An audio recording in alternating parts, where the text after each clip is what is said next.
sampai matlamat organisasi. Kalau organisasi tu adalah milikan tunggal perkongsian syarikat, apa matlamat dia? Keuntungan. Matlamat dia adalah untuk memaksimumkan keuntungan. Kalau cakap tentang perniagaan je, untuk nak memaksimumkan keuntungan. Kalau koperasi, matlamat dia untuk apa? Memperjuangkan hak-hak ahli. Memenuhi ataupun memperjuangkan hak-hak ahli dia. Kalau kerajaan? Menjaga kebajikan masyarakat.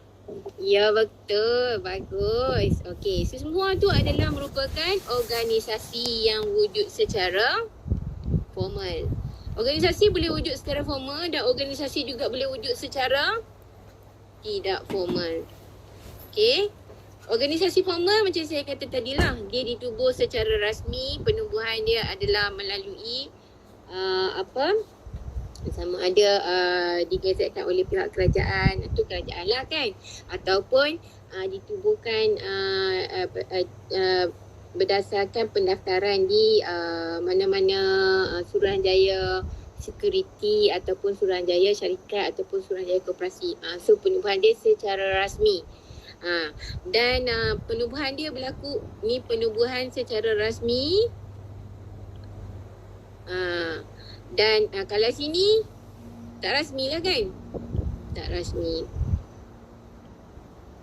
Organisasi tak formal ni sebenarnya diwujud dalam organisasi formal. Wujud dalam organisasi formal. Kejap lagi saya tunjuk. Okey, selain daripada tu, dalam organisasi formal ataupun organisasi formal ni juga, pekerja-pekerja dia pun dilantik secara rasmi juga. Secara rasmi berdasarkan K02P. K02P tu apa? Kelayakan, kemahiran,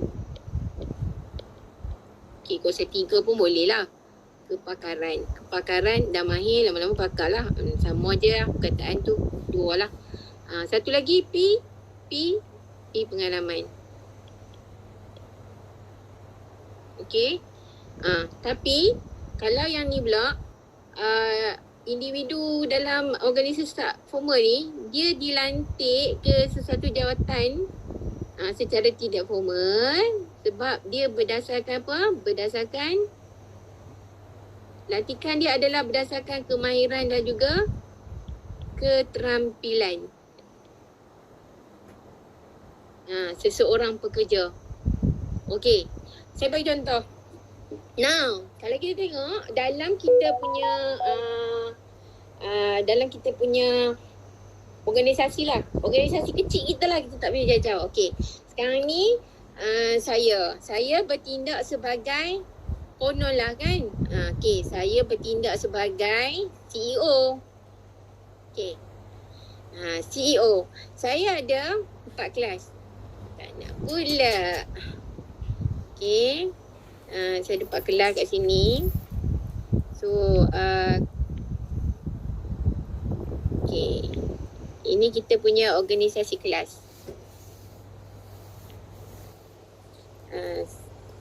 Okey. Setiap kelas ada ketua kelas. Ketua kelas bertindak sebagai pengarah. Pengarah lah, sedap sikit. Okey, pengarah. Ketua kelas ni kerja nak mengarah aja. Okey, pengarah. Pengarah kelas 1, kelas 2, kelas 2, kelas 3, kelas 4. Okey. So, dalam kelas ni dia ada dia punya pengurusan dia sendiri. Okey. Ada yang bahagian setiausaha, bahagian pentadbiran lah tu. Ada yang jadi bendahari, bahagian keuangan lah tu. Ada yang bahagian kita kata apa? Tugas-tugas khas. Tugas-tugas khas. Ada yang bahagian urus dia, ada yang bahagian aktiviti, bahagian pengeluaran lah tu. Okey. Mungkin bahagian promosi. Nak promosi aktiviti kelas pun ada juga. Bahagian promosi. Bahagian penerbitan pun ada juga. Banyak bahagian ni. Okey. So kat sini bila kita ada satu carta organisasi ni, kat sini pun dia adalah dia punya pekerja, dia punya ni. Apa yang saya tunjukkan di sini? Yang saya tunjuk dalam bentuk lakaran ni kita kenali sebagai apa? Siapa tahu? Ni apa dia? Carta. Carta organisasi. You pun biasa buat kan? Carta organisasi kelab, carta organisasi kelas kan? So carta organisasi dia basically kalau kata yang tu memang dilantik secara rasmi, itu adalah organisasi formal. Tapi contohnya lah kan. Okay, now katakan kita sebab Medan Nura mungkin hari terakhir dia bila? Katakan 1 Oktober. So sekarang ni pengarah-pengarah decide lah kita nak buat jamuan lah. Jamuan secara maya.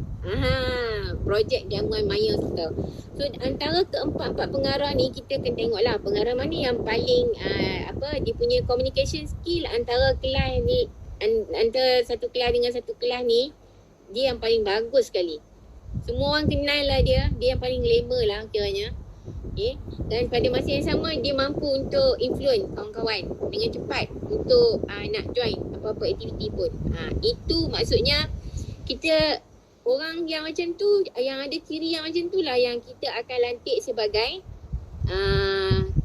pengarah projek. Okey, pengarah projek apa? Projek jamuan. Bukan jamuan akhir tahun, jamuan perpisahan. Okey, so untuk tu katakan sekarang ni kita lantik lah daripada kelas, contohnya kita lantik daripada kelas A8.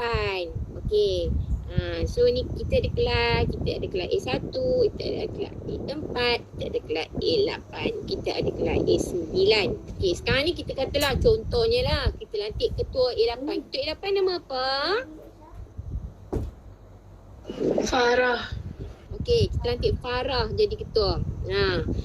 Farah proaktif. Awal lagi dia dah buat record. Okey, so kita lantik Farah jadi ketua. Farah jadi ketua untuk kita punya projek farewell party. Okey. So Farah jadi ketua untuk farewell party. Tapi dalam kelas ni still saya lagi jadi cikgu lah, bukan Farah. Kan? Farah dilantik berdasarkan Farah dilantik adalah berdasarkan Farah punya keterampilan. Dan kat sini Farah cuba influence kelas-kelas yang lain. Berapa kelas yang nak join untuk kita punya parti. Katalah semualah join macam tu kan. So untuk parti ni Farah jadi ketua, dan habis parti semua Farah tak jadi ketua lagi dah. Farah jadi ketua untuk A8 je lah. Farah taklah jadi untuk semua. Okey, faham tak? Okey. Itu adalah bila kita buat satu projek, contohnya lah kan. Dalam kelas saya ni selalunya saya buat macam-macam jenis projek. Kalau sebelum ni, kita ada internal projek, kita ada external projek, outdoor, indoor, gitu. So setiap kelas boleh pilih nak buat indoor ataupun outdoor project. Lepas tu setiap kelas itu daripada situlah saya nak pelajar-pelajar saya apply apa benda yang dia belajar. Kemahiran kepimpinannya, dia akan jadi CEO untuk projek tersebut, dan end of our class selalunya saya bagi anugerah macam-macam anugerah kat student saya. Ada salah satu anugerah dia anugerah CEO projek terbaik. Gitu.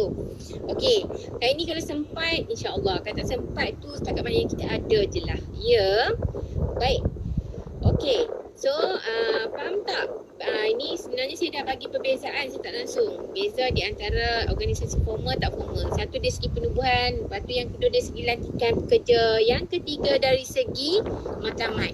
Kalau untuk formal ni selalunya dia matlamat dia fokus kepada matlamat jangka panjang. Matlamat jangka panjang. Kalau dalam company tu pun maksudnya dia buat vision lah. Vision untuk 5 tahun, 10 tahun macam tu kan. So vision adalah hala tuju penyataan menyeluruh, selalunya perancangan untuk jangka panjang.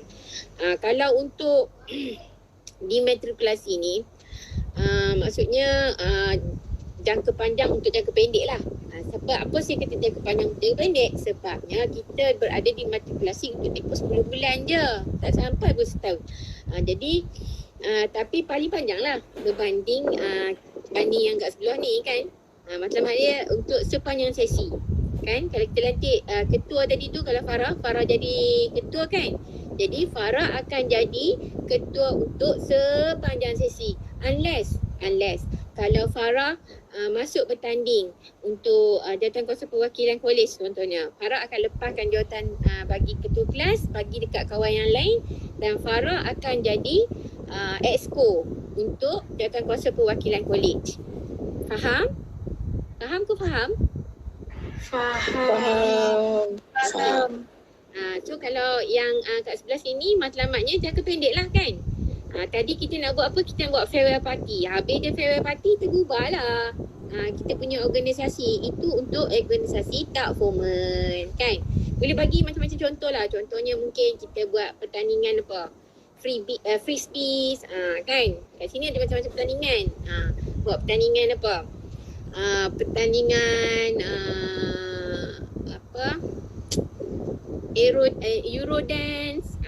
So semua tu siapa yang jadi ketua tu selalunya itu adalah kita anggap sebagai organisasi tak formal sebab matlamatnya untuk jangka pendek. Okay. Now kita nak balik kepada kita punya pengurusan. Okay, nak balik pada kita punya pengurusan. Tadi kita dah cakap berkaitan dengan organisasi. Bila kita ada sebuah organisasi ni, yang memimpin organisasi adalah siapa yang memimpin organisasi? Siapa yang memimpin organisasi? Alisa? CEO. CEO tu adalah merujuk kepada CEO tu memanglah CEO tu orang yang paling tinggi dalam sebuah company. Kalau big company selalunya CEO. Kalau small medium enterprise company mungkin pengurus, mungkin pengarah kan. So kat sini kita andaikan sekarang ni sebab kita belajar pengurusan, kita andaikan pengurus lah andaikan pengurus lah. Okay. Sekarang ni kita nak tengok bila tak kisah sikit, CEO ke pengarah semua ni orang yang menguruskan sesebuah organisasi. Okay. So bila ada sebuah organisasi ni akan perlu diuruskan. Okay, dalam organisasi ada ramai manusia, ada ramai sumber manusia, ada banyak sumber manusia. Okay, so sumber manusia ni akan diurus oleh selalunya seorang pengurus. Sama ada pengurus ni bergelar CEO ataupun dia bergelar pengarah ataupun bergelar pengurus. Okay, so kat sini kita nak tengok apa fungsi pengurus. Apa fungsi pengurus? Fungsi ataupun proses pengurusan. Proses yang dilalui oleh seorang pengurus. Proses pengurusan. Proses pengurusan, kalau soalan tanya proses pengurusan, sama je jawapan dia dengan fungsi. Cumanya, apa yang beza? Bezanya dari segi M language dengan yang ni PK. PK apa? Tak kisah saya tunjuk. Okey, yang ni kalau fungsi dia guna verb lah. Verbs. Perbuatan kan? Merancang. Okey. Merancang, mengorganisasi, memimpin,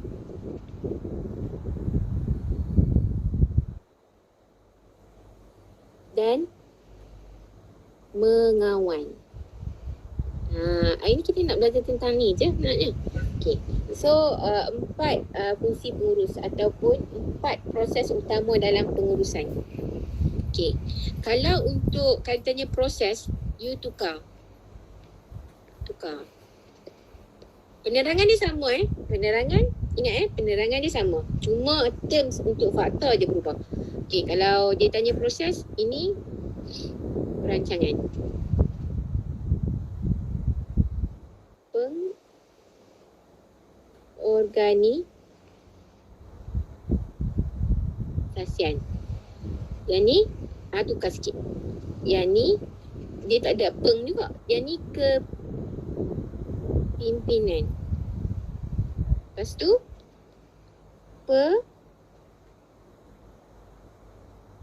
pengawalan. Okey.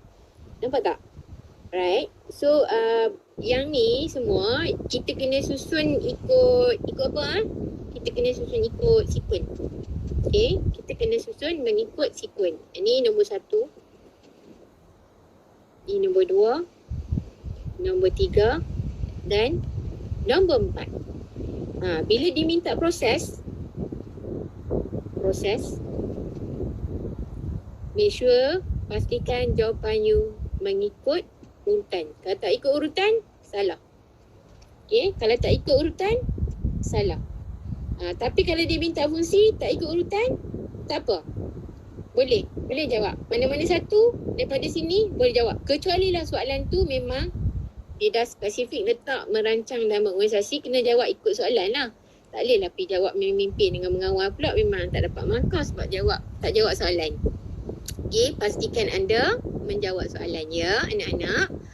Baiklah, kita pergi kepada definisi. Simple je. Saya ni simple je, saya dah mengajar. Kalau saya rajin memang terbangunlah Canva mak neneknya. Kalau saya macam saya memang rajin tapi saya mengaku lah.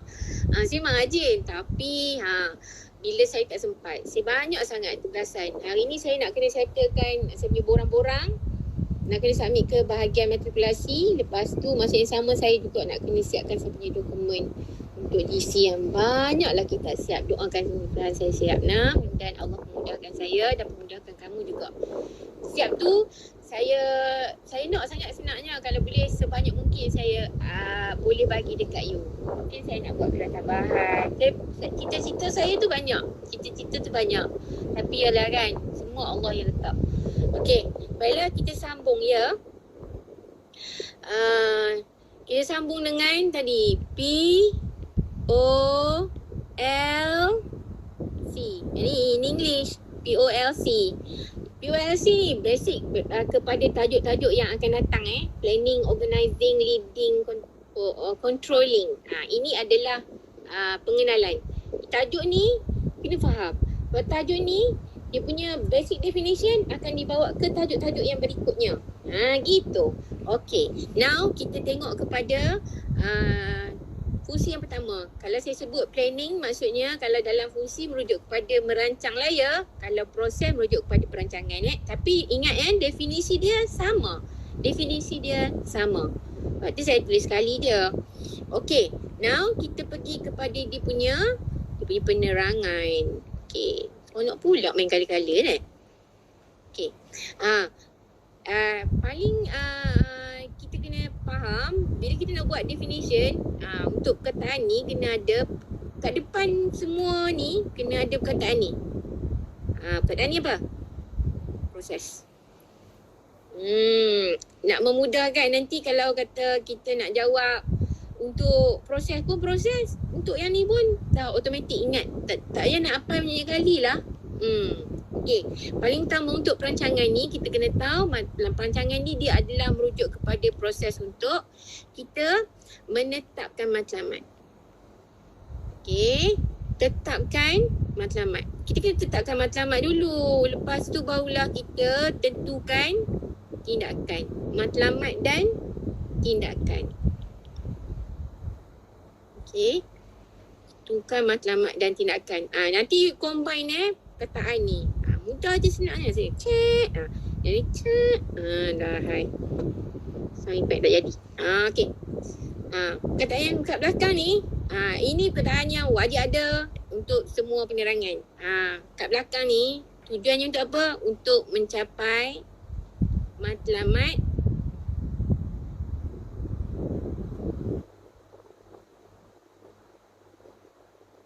organisasi. Semua boleh ikut saya tak? Boleh, madam. Okey, apa matlamat organisasi? Apa matlamat organisasi tadi? Bermotifkan untung. Matlamat organisasi adalah untuk memaksimumkan keuntungan. Kalau untuk perniagaan ni semuanya untuk maksimumkan keuntungan. Benda apa you belajar daripada awal SEM ni sampai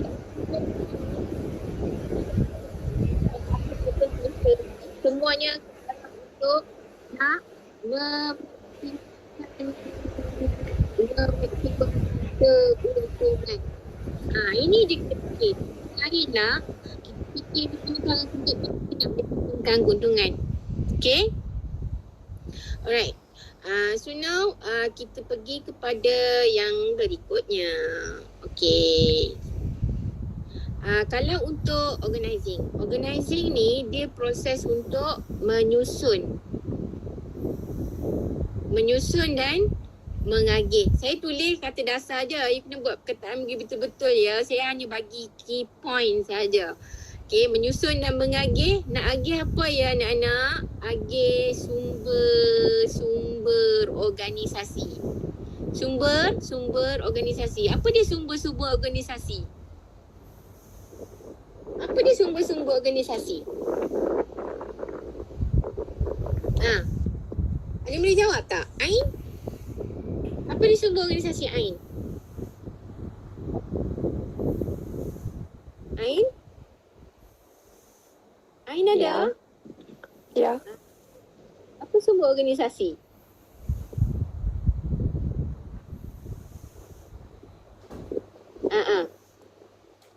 Siapa nak cuba? Apa dia sumber organisasi? Tugasan. Tugasan. Tak jelas. Tugasan. Tugasan? Sumber organisasi tugasan? Tak Bekerja? dapat. Bukan. Yes, pekerja. Lagi siapa lagi? Modal boleh? Boleh. Nak mulakan perniagaan mesti ada duit. Patutnya itu nombor 1.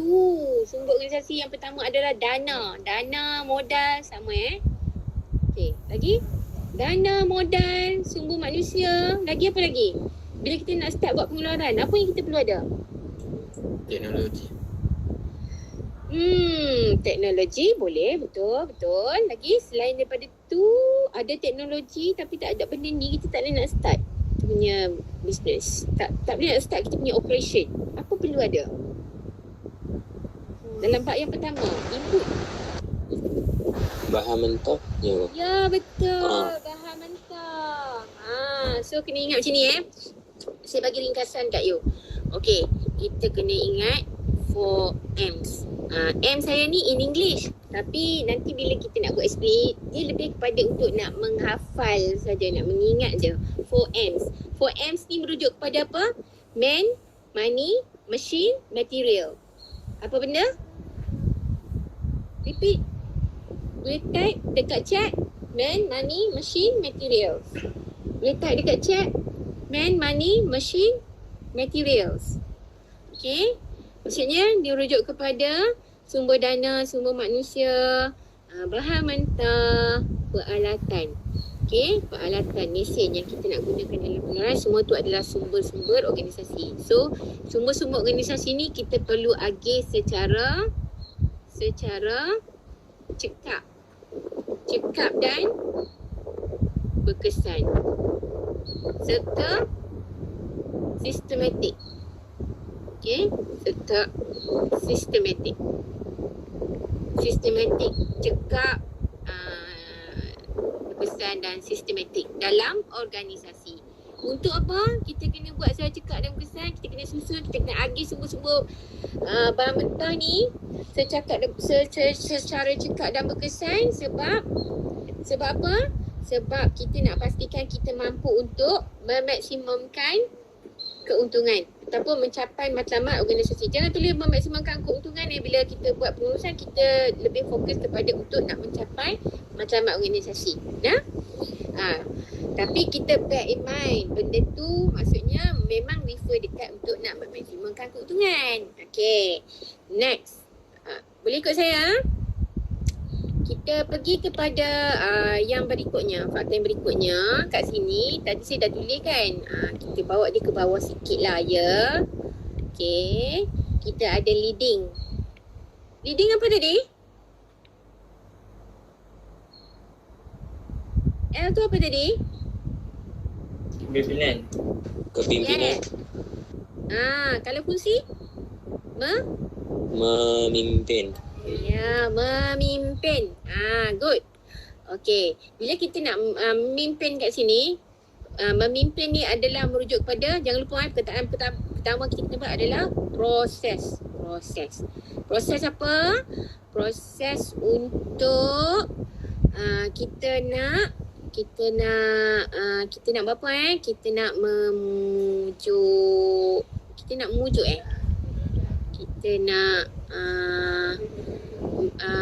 memotivasi. Mempengaruhi. Ini paling utama. Okey, mempengaruhi. Memujuk, memotivasi dan mempengaruhi kita punya pekerja.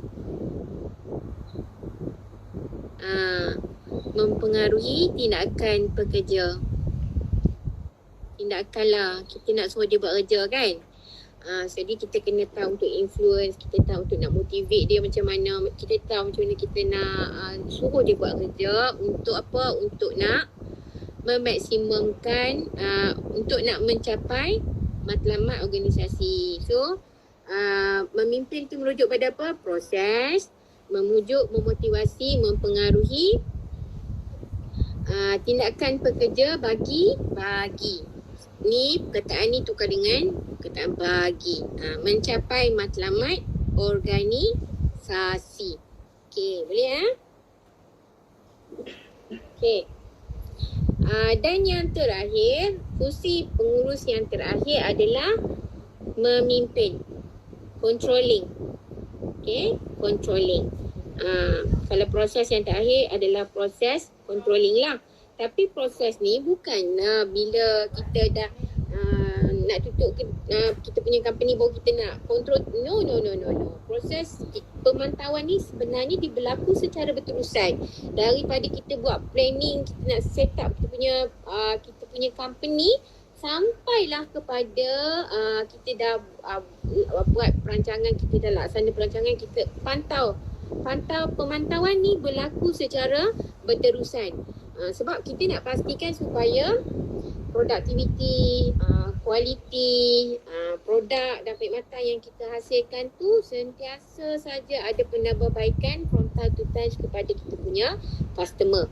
Okay, sebab kita cuba untuk nak memuaskan, meningkatkan kepuasan kepada pelanggan. So controlling tu apa? Controlling tu adalah proses untuk memantau. Okey, untuk apa? Untuk memantau. Okey, kawalan adalah merujuk pada proses untuk memantau. Memantau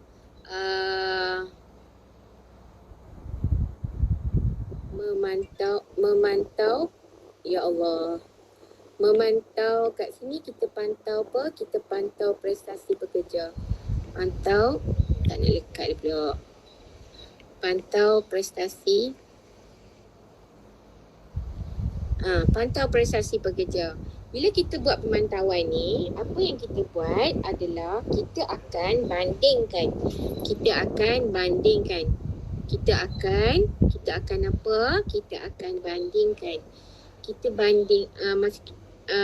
tapi nanti masa buat explanation guna pemantauan prestasi lah.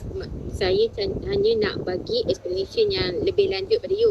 Okay, so pantauan prestasi ni maksudnya kita kena faham pada masa ni kita akan buat perbandingan, kita akan buat comparison di antara standard ataupun piawaian yang kita telah tetapkan semasa perancangan. Kan masa perancangan tadi kita tetapkan matlamat kan. So bila kita buat matlamat tu, maksudnya kat situ kita tetapkan standard. Okay, so you guys pun sama jugalah. Sekarang ni baru start matrikulasi. So you kena set you punya standard. Apa yang you nak capai. Standard you untuk first semester, sebab any result yang you nak target untuk first semester akan bagi efek dekat second semester punya result. So first master punya result, nak tak nak, you memang kena pulang betul-betul. Pulang lah betul-betul. Kalau dulu mungkin you dapat 11A kat sekolah. Tapi kat sini tak perlu dapat 11A. Hanya 4 saja. Okay. Okay. So untuk nak dapat yang terbaik lah, yang cemerlang. Okay. Terus tetapkan standard Kat sini bila kita buat kawalan, kita pantau standard. Maksudnya kita pantau prestasi ini melibatkan perbandingan di antara standard dan juga prestasi semasa. Okey, katalah you target untuk saya punya subjek kan. You kena ada target kat saya punya subjek kan. Kata you target 90 markah ataupun you target 100 markah lah. First quiz saya, you dah dapat ke 100 markah? Kalau belum dapat, maksudnya you kena buat penambahbaikan, betul tak? Bila you dah identify, kata you tak dapat apa benda you target, kat situ maksudnya you dah boleh tahu kata wujudnya ralat. Okey. Pantau prestasi untuk mengenal pasti sama ada wujudnya ralat ataupun boleh tukar perkataan lain. Perkataan lain boleh tukar apa dia? Kat sini, perkataan yang ralat. Pernah dengar perkataan ralat? Apa maksud ralat? Error. Yes, samalah. Perkataan lain je, sinonim je kan. Ni perkataan yang sinonim. Mengikut keperluan jabatan. Kalau ralat, kesilapan ni mungkin dekat pengurusan boleh guna, dekat bahagian pengeluaran pun boleh guna. Kalau keuangan, selain berlaku kesilapan, apa lagi boleh berlaku? Apa lagi boleh berlaku? Penyelewengan. Yes, penyelewengan. Lagi? Kalau berkaitan dengan duit ni, apa lagi boleh berlaku? Pecah amanah. Pecah amanah tu penyelewengan lah. Mungkin kat situ boleh berlaku pembaziran. Kan? Keuangan ni kita kena avoid benda ni lah. Kalau kita dah terlampau banyak guna wang untuk nak capai satu matlamat tu, maksudnya itu dah dikira sebagai apa? Tak cekap. Ni. Tak cekap. Tadi kita kata kita nak agih sumber secara cekap dan berkesan kan? Secara cekap dan berkesan. So kita kena tahu apa maksud cekap, apa maksud kesan. Cekap tu kat sini maksudnya kita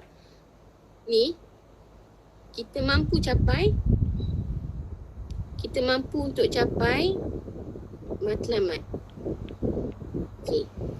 Kalau kita buat apa-apa, kita capai kita punya matlamat tu, maksudnya alhamdulillah kita dah dikira sebagai cekap sebab kita mampu capai matlamat. Buat pilih macam mana pun asal capai matlamat. Okey, tapi kalau nak berkesan kat sini, kita tak boleh setakat capai matlamat saja. Kalau kita dianggap dapat merupakan seorang pengurus yang efisien kalau sekiranya kita berjaya untuk mencapai matlamat, okey, pada kos yang minimum. Barulah kita dianggap sebagai berkesan, efisien. Okey, capai matlamat pada kos yang paling minimum. Itu baru kita dianggap sebagai efisien. Okey. So itu sedikitlah perbezaan antara ni. Okay, so now yang kat sini ralat dia, perkataan ni boleh pakai, boleh tukar di mana-mana. Okay, maksudnya proses kawalan adalah kawalan merujuk kepada proses memantau prestasi dengan membandingkan standard serta prestasi semasa untuk mengenal pasti ralat, sama ada ralat ataupun siapa. Ni tak perlu nak guna semua perkataan ni, pilih je lah mana-mana satu.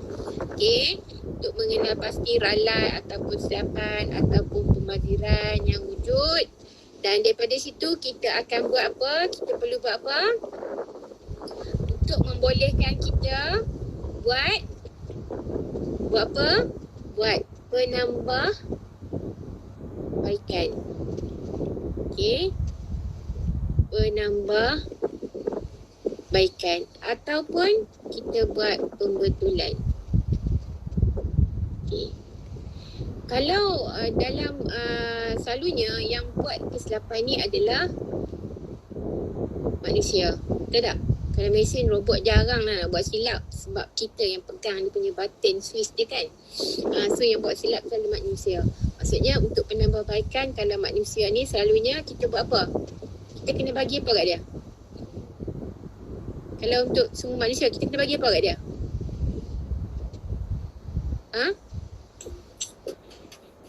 Kita kena nak bagi dia cekap, kita kena buat apa kalau manusia ni?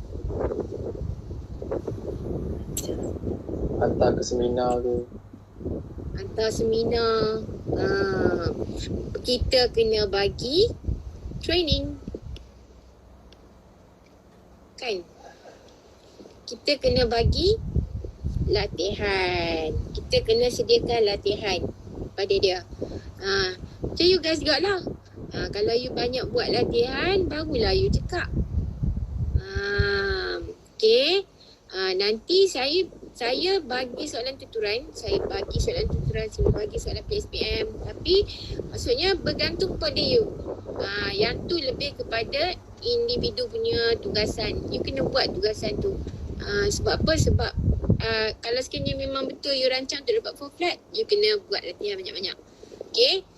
So kat sini kawalan tu apa? Kawalan adalah merujuk kepada proses memantau prestasi semasa dengan membandingkan standard dan ditetapkan dengan prestasi semasa untuk mengenal pasti ralat bagi melakukan penambahbaikan untuk mencapai matlamat organisasi. Hak tu, hak belakang tu jangan lupa.